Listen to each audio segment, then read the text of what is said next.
Hello,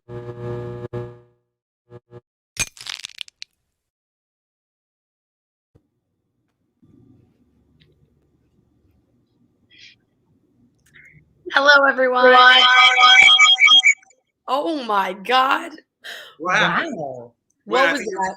I think you're better now. Was that no, that was crazy. Absolute major apologies to everyone that just had their eardrums murdered by whatever just happened on my computer.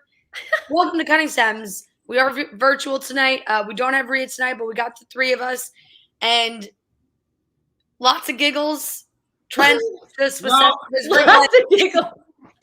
Oh, thank God. I was like, friend, I don't know if I can do it. Up his ring light and just moved his computer right into his crotch. that was an unfortunate thing that happened. Like I've got this ring light that I don't even normally use, so I'm trying to position it in the right place, and I put the lid of my laptop down, and all I heard was Kelly was, "Oh boy, Trent," and I was just like, "No." Fuck. I was just like, oh, Trent, no. It was also so funny because it was the same time that Noah popped in to like turn off our mics and be like, the show's starting. So as Trent's like, oh God, no, sorry. Like, Noah's like, the show's starting. Shut up. Yeah, like shut us all up and took us away.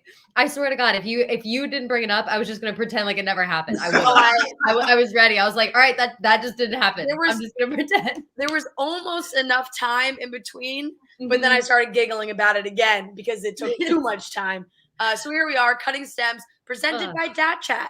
DatChat is an amazing social networking app. You can get on there, make an account. I was in the Cutting Stems group tonight.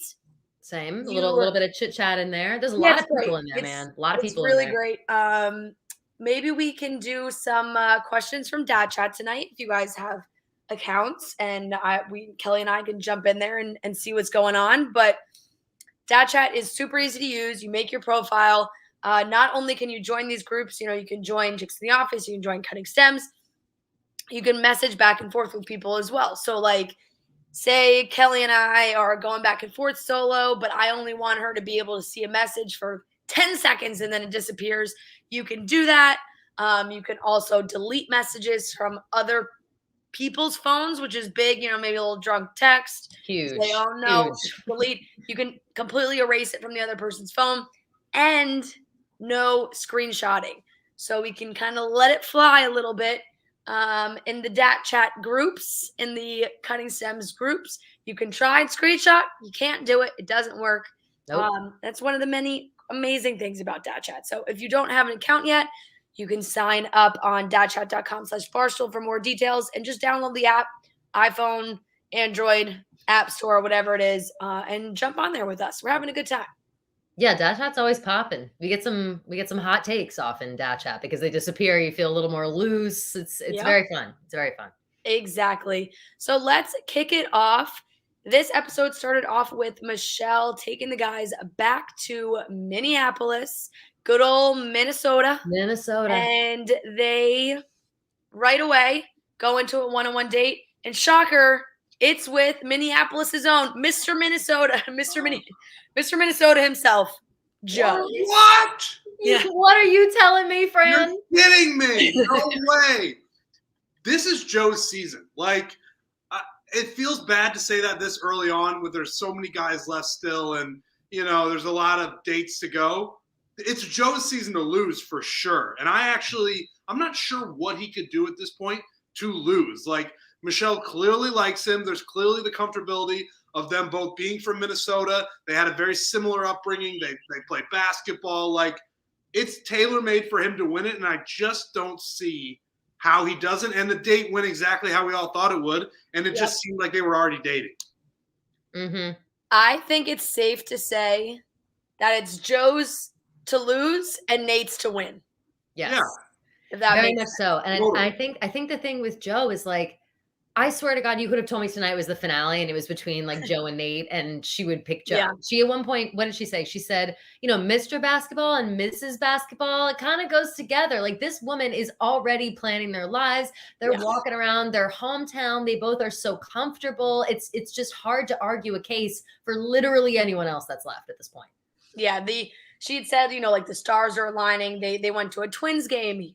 They went to her high school. They played more basketball, obviously. And then Joe, and this is a thing, because someone said this in the dad chat group, and honestly, like, I was offended for Joe. He said Joe is the new Greg. I'm like, are you kidding me? No way. He's the real deal. Like, I think Joe people is the are real still deal. I think people still hold on to the messaging beforehand, but like, I don't know. From seeing how Joe is on this show, he does seem super shy, super reserved. So I don't think it's that crazy if they like had a couple messages over a year ago. Yes. Before she was on Matt James's season. Like, to me, it's almost more. To me, it's almost worse if she went on Matt's season, came back, and then he like messaged her back being like, hey, like, saw you on TV, like, you know, whatever. Yeah. It was more like, you know, he ends up on the show. They barely know each other, but obviously everything does seem to be intertwining quite nicely. And she does get him to open up a little bit more than we had expected. Talks about basketball. And I know it's kind of like, what is this guy to talk about that's not basketball? And that's kind of all they're doing. But it was in a much more serious tone. Talked about his injuries and having to go through a lot of trouble, and then his like how that affected his mental health, which I think is really important, because I do think a lot of athletes, there's a lot of stigma around mental health with athletes, and college athletes don't get a lot of attention, a lot of help when they go through like terrible injuries like this. And he kind of like, he seemed like he really went through it, and for him to be like, coming home helped me so much. It's like she's probably like, yes, Minneapolis. Yeah, like they're never gonna leave this place. And I think that maybe we as a group, or maybe just me by myself, definitely at the beginning we're skeptical of Joe's like antics, or you know, even his entire demeanor was like, is he real or is he fake? Is he a fuckboy? Like, what's the deal? I think after tonight and just how he's conducted himself this entire season, he seems like a very genuine guy. And like you said, the like sports thing, I can't relate personally, but I can appreciate someone's entire life being devoted to something and then it being taken away because of one thing and having to deal with that. Like, that's just, you know what I mean? Like, that's like anybody can understand that. And so I think that his story and telling that didn't come across as like, oh, I can't stop talking about sports. It definitely came across like, you know, just extremely genuine, kind of like what you were saying. And I think that it's good that he's doing this, you know? Yeah, I'll be honest. I had kind of forgotten about the situation with the DMs. Like, I know that it happened. I remember now, but like the way he's carried himself through the season, I haven't really thought back to that. Like, oh, this guy's here for a reason. He's got some sort of outside motivation to be here. So I hadn't even thought about that. I think he's a genuine guy. And the injury, the sports stuff, it really felt like that might have been the first time he had talked about that with anyone. Like, I like the way he was talking about like how hard it was and like how mentally it just broke him down every single time. And when he realized that he wasn't the guy he was before, like, I really felt like he hadn't said that to anyone else, maybe one or two other people. But I think Joe is a pretty genuine guy overall. Yeah, it definitely seemed like he was sharing those things in a way that he had never done before. He talked about, you know, his dad being super reserved. Now, what do you guys think of Michelle saying he reminds her of her dad and her brother? Because I think sometimes there's like that goes two ways. It's either like, oh, that's a good thing. She really likes him, because, you know, everybody, they say like it's a good thing if you find someone that's like, you know, reminds you of your family member, or like people joke, you always marry a version of your dad and it grosses people out. Yep. Or it's like the creepy side of like, oh, like he reminds you of your dad and your brother. Why do you want to date him?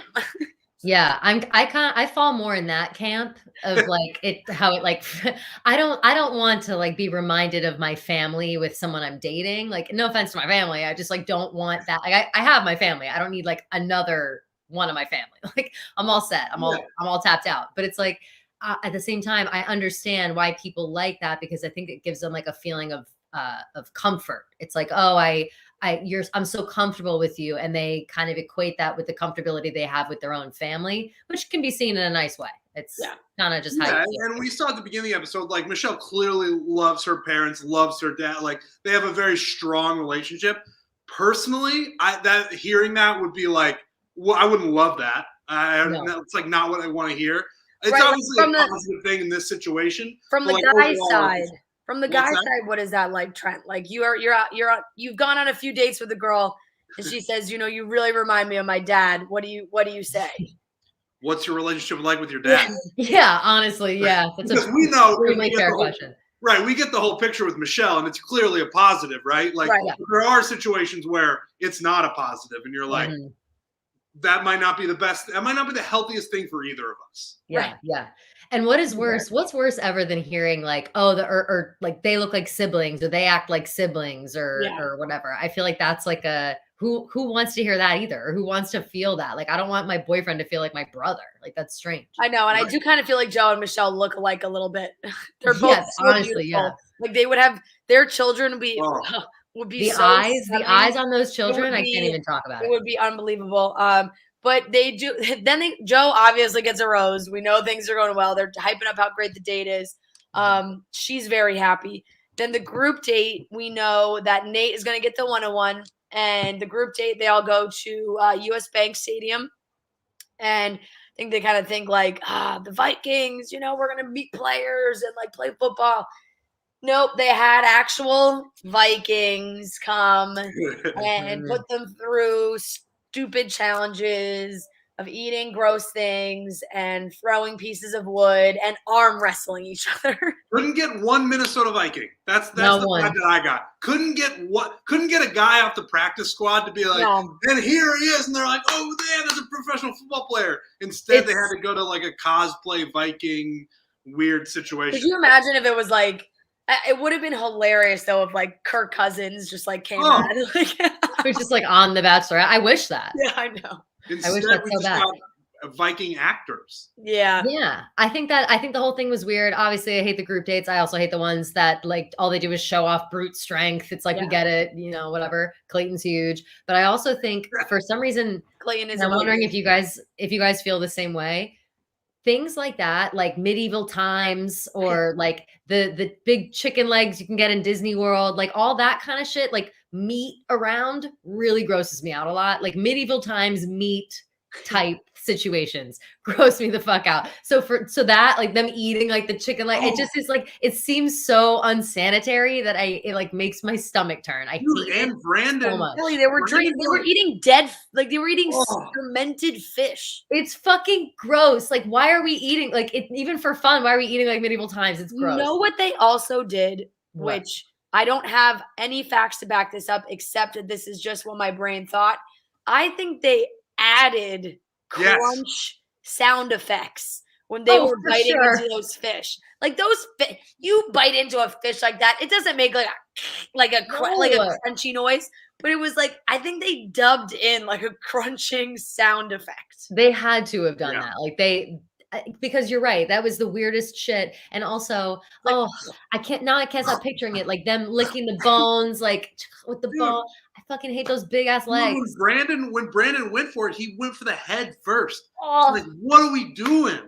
What are we doing? No. And it's just like, I don't know. I feel like they do gross shit all the time. They're always playing around with food and sex and whatever. But this time it was like just gross food stuff. And they're like sweating on a football field. And it's just like big, gross, sweaty guys eating weird medieval chicken. Like it was just, it's my worst nightmare. I hate it. What are we learning? What are we learning from these dates about these men and their potential to marry the Bachelorette? All we learned was that the producers hate Chris S. because they put him in that stupid horse costume. And Clayton is an actual Viking. Yep. Yes. The ultimate Viking. He was dubbed the ultimate Viking.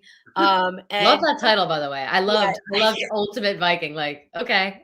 Yeah. I don't know, man. It was even in the dinner. It does seem like, Clayton and Michelle had a nice conversation, but we're still really not seeing too much. It was more Michelle being like, I really appreciate how present you were today. And, small moments, baby. She's getting them. She wanted them and she's getting them. Right. And I don't know what it is, but we're still having this conversation. Clayton got the group date rose, but we're still kind of like, when is this guy gonna prove to us that he's like gonna be a good bachelor? Yeah. At what point? And I think to what you're saying, the fact that they are coming off of that terrible date where nobody paid attention to her, I think that it was really, really clear those who were paying attention to her this time around and those who like listened and participated. And this is, I think, the first time we've really even seen that much of Clayton. Like I'm claiming this is the most I've seen him this entire season so far. Definitely. So like, I don't know if, if he wasn't paying attention the first time or if he was making up for it the most, like what the deal was. But it's like, I'm wondering how he got her attention after she made it clear that everyone needed to put forth an effort. Like, what did he do differently? I feel like, I don't know. Yeah, I like Clayton, but he's not really lighting the world on fire. Certainly not for like. Yeah, Kelly, I think maybe just like being tall and handsome. Yeah, totally. Like that helps. It certainly helps. But like he's been tall and handsome this whole time. Are we only just now like realizing he's tall and handsome? It just seems something. I feel like we're missing something. Like there's a little bit of footage we haven't seen. Right. Like if we were watching this season and we all didn't know that Clayton was the Bachelor, like we wouldn't be being like, man, if Clayton doesn't win, he's definitely going to be the next Bachelor. We'd be like, that's that tall Viking looking guy who he seems like a nice guy, but I know nothing about him. Yeah. Like I probably. Sorry, go ahead. Well, I was going to say, but through the preview, it looks like he might go pretty further than we thought. Like, and we might get to know him. It looks like he might get a one-on-one at some point. It's just, I don't know much about him. He has to.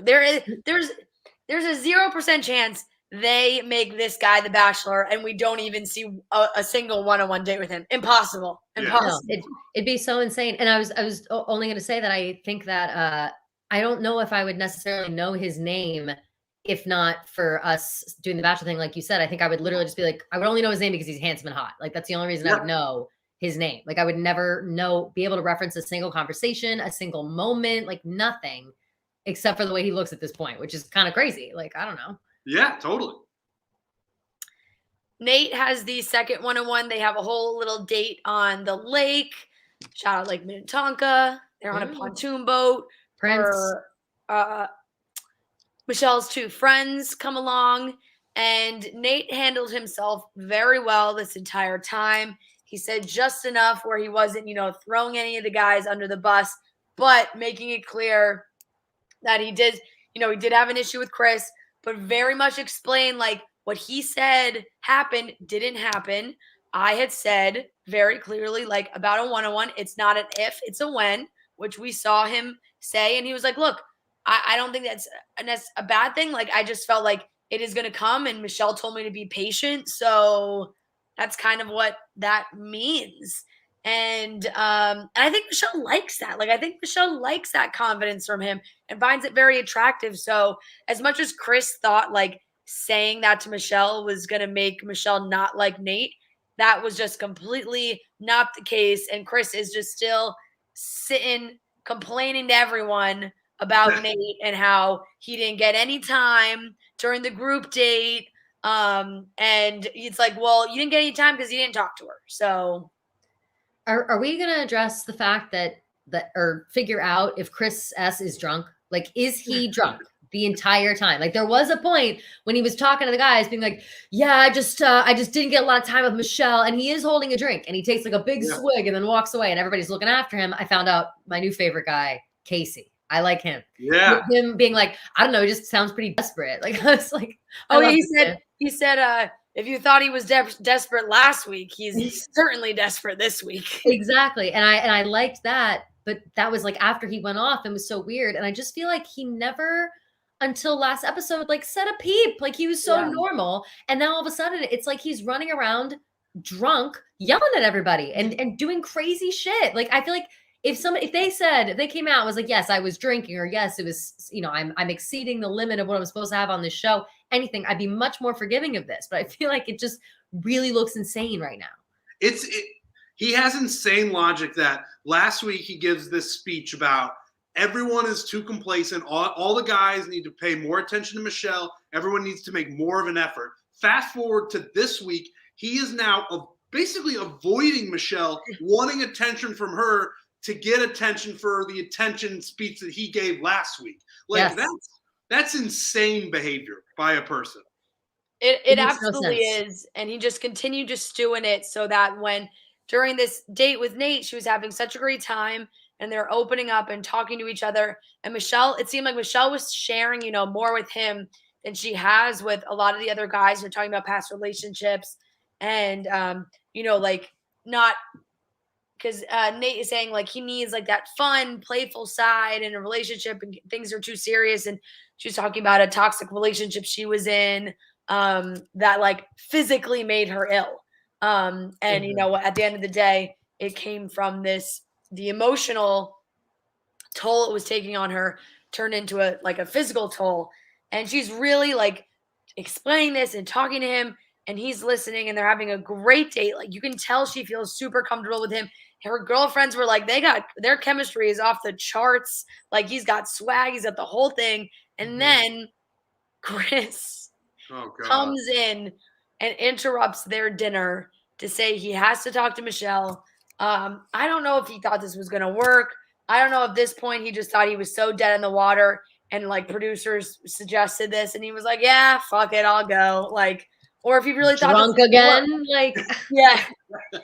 Come on, this Yeah, is. I mean, this was an unbelievable move. I terrible. don't know if I've ever seen this in my life. Fran, have you or Trent? Have any of you ever seen this? Anyone interrupt a one-on-one date like this? Some people on Twitter were being like, some people thought Luke P might have interrupted something, but I don't actually remember that. And then somebody said I think like on Desiree's season, something happened. But I don't remember anything like this. I can't remember like actually with them like sitting at dinner. Right, me neither. Yeah, I feel like they're always like kind of off campus with these one-on-one dates, and that it isn't so easy to just like crash a one-on-one date. I think Luke P showed up to a rose ceremony that he wasn't invited to. Oh yeah, I think so too. Like at the end of it, like when she moved that, it was like a wood cabin. But I've never seen a one-on-one get interrupted. No, not to my knowledge. I'm blown away by it. I'm blown away. Yeah, he really still continued to like speak to her like she was a child, kind of like, I warned you and you didn't listen to me and I just don't want you to make a bad decision.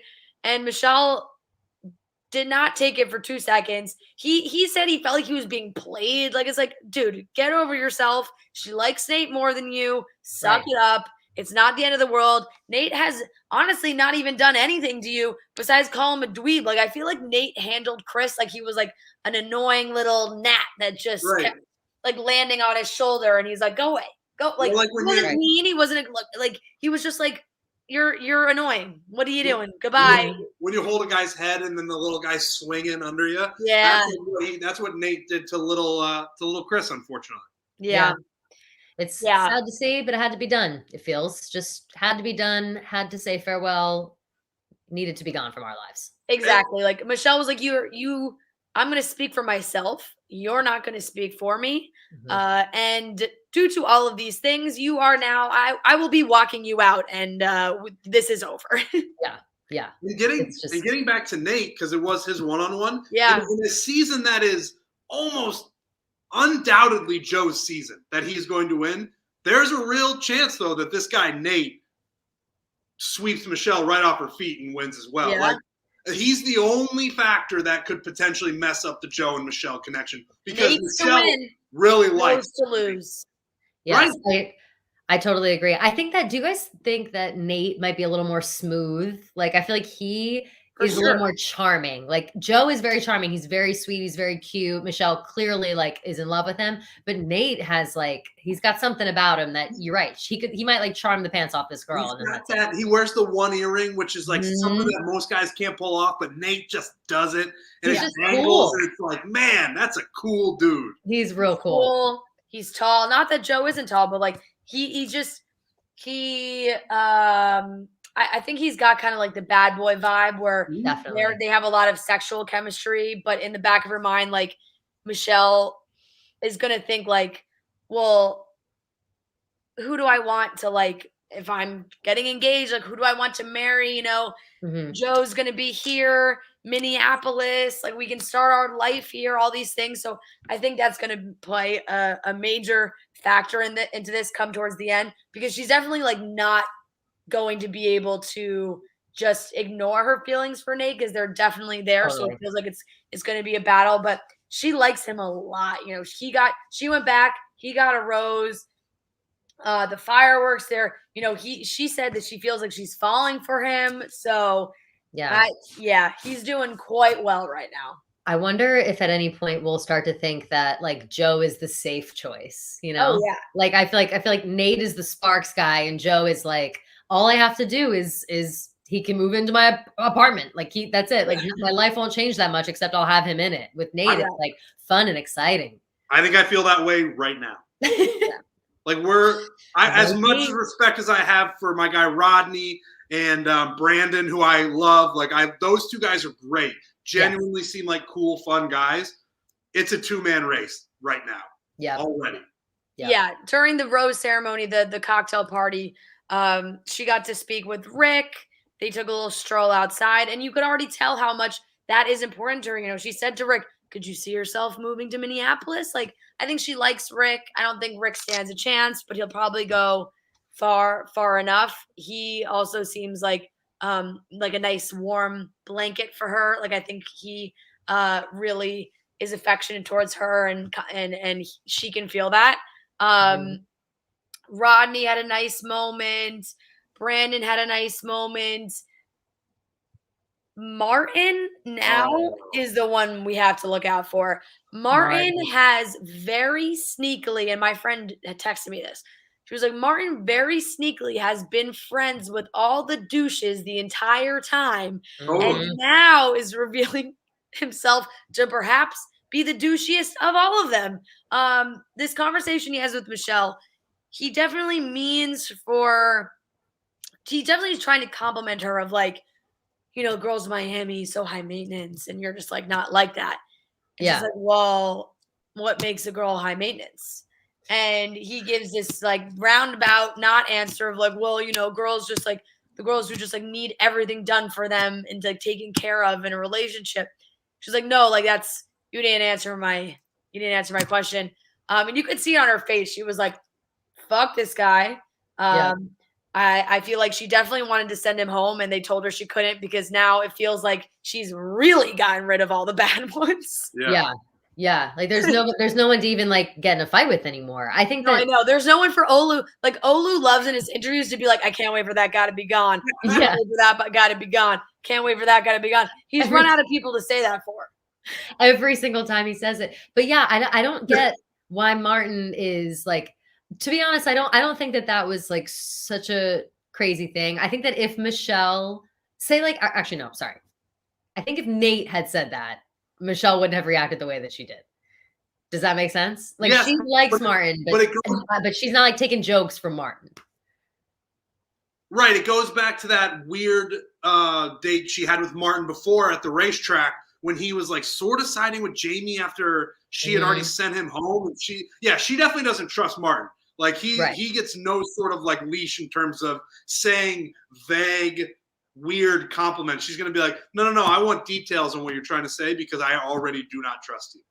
Right. Exactly. Like there's really no need to like probe about.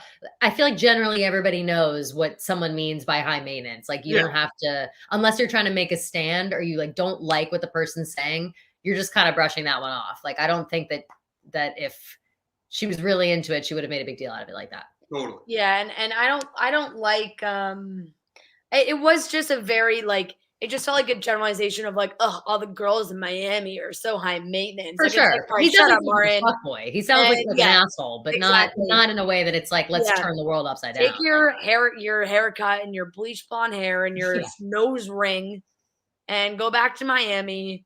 And then he said, he was like, I feel like it was a miscommunication on her end. I was like, incorrect. That's all you, buddy. Don't you dare. Nope. But he did get a rose, and I just feel like at this point there's got to be something else that happens with him because Michelle has truly been sending the jerks home so fast. Like there's only 8 guys left.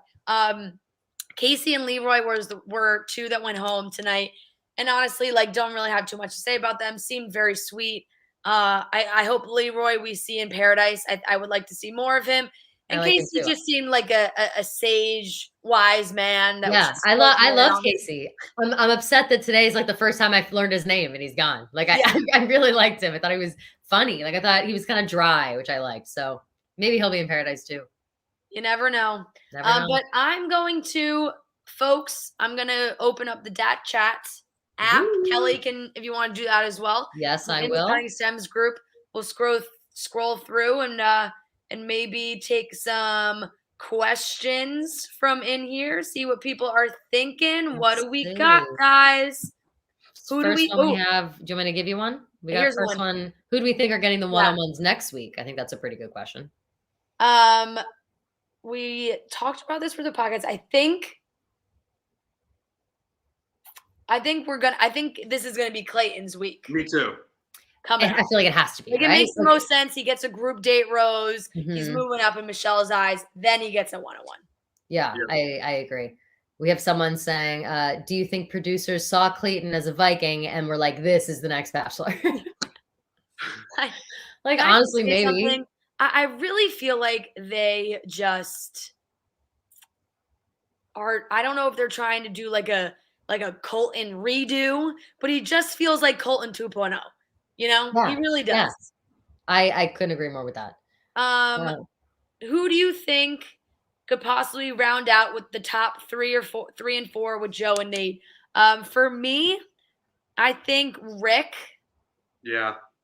And for sure. We keep forgetting about him. And perhaps Rodney. I like Rodney. I could see him being a top 4 guy and then going home. You know what I wanted to say about Rodney? Clayton? I don't know. Clayton's ridiculous. Do you know what I want to say about Rodney? During that Viking thing, his little like handshake and kiss, that was Rodney, right? With Michelle? Yes. Yeah, he did like a smooth little like handshake and then like a little kiss on the lips. Like he's so cute. Like everything he does is like cute and affectionate and sweet and nice. And I feel like Michelle likes that. I think ultimately, I don't know if he's gonna win, but I think that she definitely likes him and he's like playing it right, I think. Yeah, I think my 3 and 4 would be Rick for sure, and then I think Brandon. I think Brandon goes. Oh, Brandon's a good one. But it's a toss up between Rodney and Brandon for sure. Like they are. I think they're on very similar levels with Michelle. She likes them a lot, but the top 2 are the top 2, and they're going to stay that way. Yeah. This is kind of off topic, but what do you guys think about Katie's 12 days on Instagram with the Taylor Swift songs? Have you seen that? Wait, no. I just saw that. I was wondering what that is. What is she doing? Oh my God. So she's going through 12 days of messy, and it's naming 12 guys from her season, 2 songs from Red. And it honestly is pretty funny. I'm kind of into it. She loves the drama. She loves the attention. I mean, the first one, day 1 was we are never getting back together, and it was just Blake. All right. That's messy as fuck. I can respect that. I've been talking shit about Katie this week. I forget why it came up. I just was like randomly talking shit. And this might bring me back. If she's gonna openly talk shit about these guys paired with Taylor Swift, I might be back on her side. Fair. Yeah. It's hard for me to argue. Do you think any of the guys will decide to leave on their own? I kind of don't think so. I don't think so either, but unless like Clayton does. Like unless Clayton is like, listen, here's a scenario. Mm-hmm. What if Clayton is like, Michelle, I see how you look at Joe, and I know that I'm going to lose, and I know it's going to be him, and I can't wait for you guys to be happy, and it's inspired me to want to do this process for myself, and then becomes the Bachelor. Yeah. What do you think? They need that. I mean, that needs to happen at this point because right now we know nothing about him. I need like that big, like grandiose idea where it's like, I'm going to do this on my own because right now we don't have that. Yeah. Right. Who would we want to see on Paradise from this season? If Nate doesn't win, I think he would crush Paradise, which sucks because he's so good at this. Like, I just think that the ladies would would drown themselves in the ocean trying to get his attention. Like they would love it. I hope Chris waddles down those steps. That'd be cool. He's got it. He definitely will. He definitely will. I think he definitely will. I think I bet you I wouldn't be surprised if Jamie's there. Yeah. Oh, Jamie's so weird. Martin when he eventually gets the boot. Martin. Martin for sure. Trying to find all those Miami girls. I bet you know who Martin would be. I think would be good Brandon will definitely be there too. Brandon too. You know who Martin I bet would get along with weirdly is Demi. Like if Martin and Demi ever cross paths, I feel like they would like be weird together all the time. I agree with that. Last one. Does Trent have any decorations hanging on his walls? I have one right there. You can't see it, obviously, it's over there, but it's a map of Cedar Rapids, Iowa, which is where I'm from. But other than that, I have nothing up in my apartment. I'm actively looking on how to what to decorate and how to decorate in my apartment, and I just always end up frustrated and I don't know what to do. That's just the cutest thing ever. He's got nothing in his apartment besides a map of Cedar Rapids. I know. It's just like, do you like being here or do you want to go home? Like you can go home. I love being here, but I like want to forget home. As well. I need help decorating my apartment, and I'm not asking for help, but I want the world to know that I need help. I wish so badly you were asking for help because I would love to do that, Trent. I may or may not be asking for help then. That would be maybe we'll discuss it. Like I would love to put something wonderful on your walls. Beautiful. Amazing. Glad we came to that decision. Let's cut some stems and give out some roses. Who wants to go first? I can go. I wrote mine down. I gotta look again just to Trent? Smart. Yeah, I'll go first because I'm scared mine are going to get taken. So I'm going to go first. All right, you go first. I'll give out my rose first. I'm going to give my rose to the city of Minneapolis. That place is a real delight, honestly. I've been there a bunch. It's north of me from Cedar Rapids. And it's just like, it's a hidden gem. It's a big city, but it's not. It's clean. It's got, you go to a baseball game like Michelle and Joe did. The whole thing is just, if you go there, you'll have a great time. I don't know when any of you will ever be in Minneapolis, but if you ever have the opportunity. I was just there. Oh, you were? Oh, yeah, you were. Oh, my God. I have, Joe's family is in Minneapolis. What'd you think? I'm there. She's there all the time, I guess. Yeah. That's wild. That's wild. I probably will never go, though. So It's fantastic. And then I'm going to cut the stem of Martin for all of the reasons. Just that guy, I cannot believe he got a rose this week. I understand why the producers want to keep him around, but he is on borrowed time. He will be gone very, very soon. Yeah. Kelly? He's tough. I can go. I'm going to give my my rose to Casey because I think that I loved his, if you thought he was desperate last week, he's going to be desperate at this time. And just made me cackle out loud. And I was like, who is this man? Sad that he's gone. So he gets my rose. And then I'm going to cut the stem of that disgusting Viking food portion of the date. I'm going to have nightmares about that tonight. And I'm mad at the Bachelor producers for introducing that into my life. Mad. I'm going to give my rose to kind of in the same realm as Trent, but pontoon boats. Love them. Yeah. They are great. It's such a fun hang on a lake. I never really did lake life growing up, but I have gotten to experience it in the last few years. So much fun. The lakes are amazing. Lake Minnetonka is beautiful. You get a nice pontoon boat. You can chill, relax. Great date. For me, that's ideal summer date. Love it. And then I think I'm going to cut the stem of trying to think of something there's really nothing from Joe's date. He keeps losing. Can we talk about that? I don't know if they were just only showing him missed shots. But yeah. Give him a basket. Missing shots. And Michelle's always like, I kicked your ass. It's like, okay. Yeah, for real. She does say that all the time. One of us, neither of you did it. So one of us has to do Chris S. I don't know. Right. Of course. I wanted to think of something more creative, but neither, we can't go the entire show without cutting the stem of Chris S. And his ridiculous thought process on how to handle that with Michelle, of just speaking over her and everything that he did. So he's gone. Sayonara. I can't believe that we are There's 8 guys left. What? Crazy. It's too many. It's too many guys. Like we thought she was trimming the fat, but it's like you gotta I'm get the it done. opposite. I think I'm like, how are we already at 8 guys? I guess it hasn't even been that many weeks. It feels like it's been 1,000 weeks. It like I feel hasn't like we've been been that watching long the at show all. for our whole lives. 4 weeks? What are we normal? What are we normally at? Is this 4 weeks? I think this is week 5, says our little banner here Week on 5, the yeah. When I never know, like what number we're usually at during the 5th week. Me neither. Now that I'm thinking about it, I feel like in total usually there's like 10 weeks, right? Like that's usually what it is, like 10 to 12, depending on like how long. I think this one is moving faster because I feel like she's sending guys home quicker. She is. She definitely is. She's also like not sending that many guys home at the rose ceremonies. I feel like in the beginning, there's usually more guys going home at first. Like she's sending them home at other times, so it's more noticeable that they're all going home. So it's like we're paying attention more, I think, too, at the same time. Yeah, definitely. Yeah. It's great. It's all great, right, guys. I think that wraps it up for tonight's episode of Cutting Stems. If you have not made a Dat Chat account, guys, now is the time to do it. So you can join in, talk with us next week, and participate in our little Cutting Stems group. It's a lot of fun.